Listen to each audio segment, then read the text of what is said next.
सूर्याय कृणहतु भेषाज्यमः। मतलब इस श्लोक के अनुसार हे सूर्यदेव अपनी इन पवित्र किरणों से हमें हमारी हर बीमारी से मुक्त करें। अथर्ववेदा।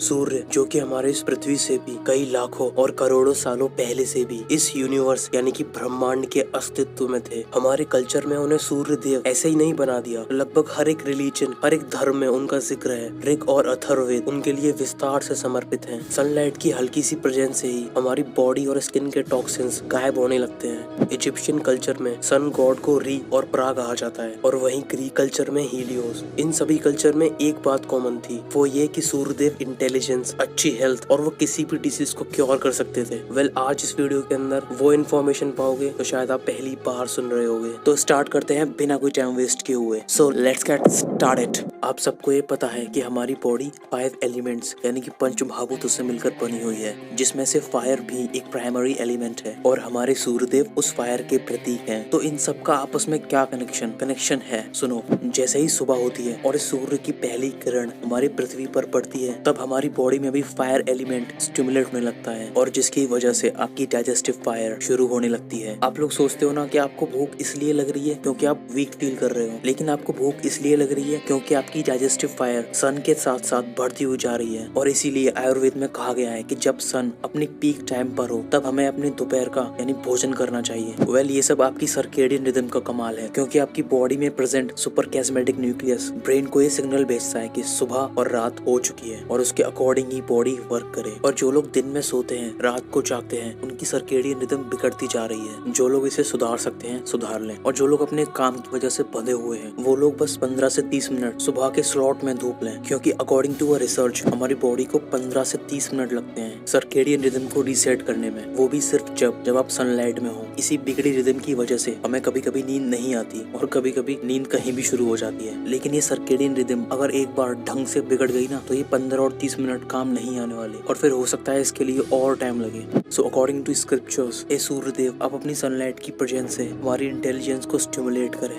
ऋग्वेदा। और न केवल इंटेलिजेंस ही बल्कि बॉडी डिसीजेस में भी इनकी ही इतनी इंपॉर्टेंस है और वेद और आयुर्वेद में इसका बहुत अच्छे से वर्णन है। सो अकॉर्डिंग टू दिस श्लोक, ए महान परम सत्य सूर्य मेरी सभी बीमारियों का नाश कर दो, क्योंकि आप बीमारियों का नाश करने वाले हैं। वो केवल आप ही हो जो सब तक पहुँचते हो। हे सूर्यदेव हमें एक लंबा जीवन प्रदान कीजिए। और आगे है, हे सूर्यदेव आपकी उगती हुई किरणें हमारी मृत्यु का नाश कर देती है। और सबसे आखिर में, O the sun purifies us and give us eyesight. Atharvaveda. और इसके साथ ही अथर्ववेद में कुछ मेंशंस भी हैं, जैसा कि आपको किस तरह से सनलाइट को लेना है। तो इसका एक बहुत ही एंशिएंट मेथड है। अगर आपका कोई बॉडी पार्ट सिक है तो आप उस पर सनलाइट डायरेक्ट मत लीजिए, तो फिर आप उन सनलाइट को किसी रेड या ऑरेंज कलर के कपड़े या फिर ग्लास से छानते हुए लीजिए। और फिर आगे लिखा है कि आप उस दौरान सूर्य की किरणों से पकी हुई चीजें खा सकते हो। मतलब आपको किसी रेड या ऑरेंज कलर के वेसल में मिल्क, वाटर या जो भी कुछ हर्ब हो उसके ऊपर सनलाइट को जाने दो और एक लंबे समय के बाद आप उसे कंज्यूम कर सकते हो। बाय दिस वे उसकी औषधि गुण और बढ़ जाएंगे। और पता है, ऋग्वेद की एक हाइम में ना सन को बीमारियों के लिए एंटीडोट कहा गया है, और अथर्ववेद की इस हाइम में ये मेंशन है कि सूर्य अपनी शक्ति से हर बीमारी का नाश कर सकता है। और इसीलिए ना वास्तु शास्त्र का एक प्रिंसिपल है कि जो भी घर और बिल्डिंग बनेंगे उसमें सनलाइट का आना बिल्कुल मस्ट है, और जिस घर में सनलाइट नहीं पड़ेगी वो रोगों का घर होगा। और इन्हीं सब के चलते ना आजकल साइंटिफिक ट्रीटमेंट्स भी चल रहे हैं, जिनके बारे में एक्चुअल में बहुत कम लोगों को ही पता है, जैसे कि क्रोमोथेरेपी, कलर हीलिंग, फोटोन थेरेपी और न जाने क्या क्या। इन सब से ना आप अपने headache, ear pain, blindness, deafness, skin disease, jaundice और लगभग बहुत सारे डिसीज को भी ठीक कर सकते हो। अनु सूर्य मुदयताम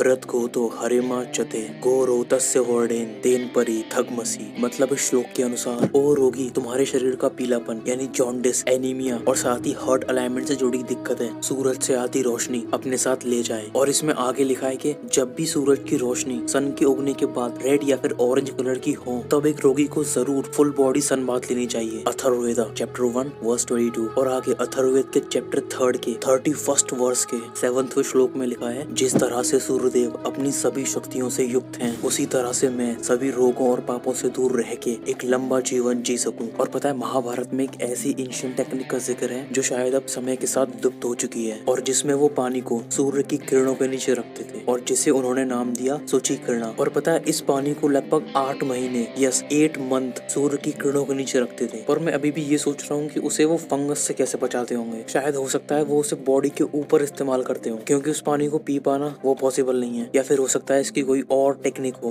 वेल, तो शायद अब आप समझ चुके हो कि इसकी कितनी ज्यादा इंपॉर्टेंस है। तो आपको किसी भी हाल में सुबह और शाम को सूरज को ढलते हुए और उगते हुए जरूर देखना है, और हो सके तो सन बाथ भी ले लेना। तो वेल, अब मैं यहाँ पे छोड़ता हूँ। आशा करता हूँ कि आपको दी गई जानकारी पसंद हो, और हाँ, अगर हो सके तो इस वीडियो को जरा शेयर कर देना, क्योंकि जितने ज्यादा लोग उतनी ही जल्दी वीडियो। और इस वीडियो को देखने का बहुत शुक्रिया। तो जल्द मिलते हैं ऐसे ही नॉलेज से भरी वीडियोस के साथ। तब तक के लिए राधे।